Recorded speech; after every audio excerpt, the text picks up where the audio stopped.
Hi friends, இப்போ வாழைத்தண்டு பொரியல் பார்க்கலாம் ஃப்ரெண்ட்ஸ். இப்போ வாழைத்தண்டு பொரியலுக்கு இந்த மாதிரி பொடியாக நறுக்குங்க ஃப்ரெண்ட்ஸ். அதுக்கு கொஞ்சமாக பைத்தம்பருப்பு போட்டு ஒரு அரை மணி நேரத்துக்கு இல்லை 1/4 மணி நேரத்துக்கு முன்னாடியே ஊற வச்சுக்கோங்க ஃப்ரெண்ட்ஸ். அப்போ தான் இந்த வாழைத்தண்டு வேகும்போதே அதுவும் சேர்ந்து வெந்துடும். இப்போ இதில் பருப்பில் இந்த வாழைத்தண்டை தூவிக்கலாம் ஃப்ரெண்ட்ஸ். இப்போ இது ரெண்டுத்தையும் கலந்து விட்டுடலாம் ஃப்ரெண்ட்ஸ்.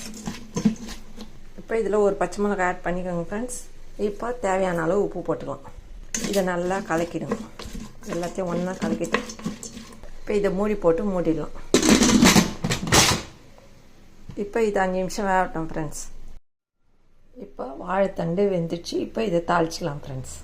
இப்போ எண்ணெய் ஊற்றி கடுகு போட்டுட்டு கொஞ்சமாக பைத்தம்பருப்பு கொஞ்சமாக உளுத்தம்பருப்பு ஆட் பண்ணிக்கலாம் ஃப்ரெண்ட்ஸ்.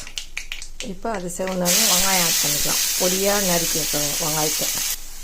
இப்போ இதில் மிளகாவும் கருவேப்பிலையும் ஆட் பண்ணிக்கலாம். பெருங்காயம் கொஞ்சமாக ஆட் பண்ணிக்கலாம்.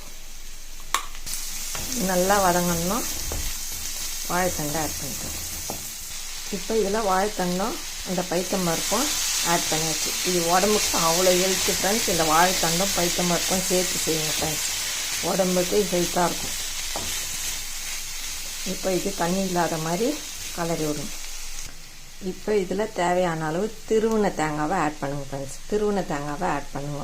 அரைக்காதீங்க, திருவி போடுங்க. நல்லா சூப்பர் டேஸ்ட்டாக இருக்கும்.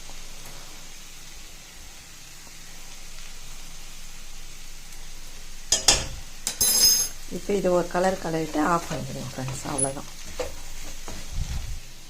இப்போ இந்த வாழைத்தண்டு பொரியல் ரெடி ஃப்ரெண்ட்ஸ்.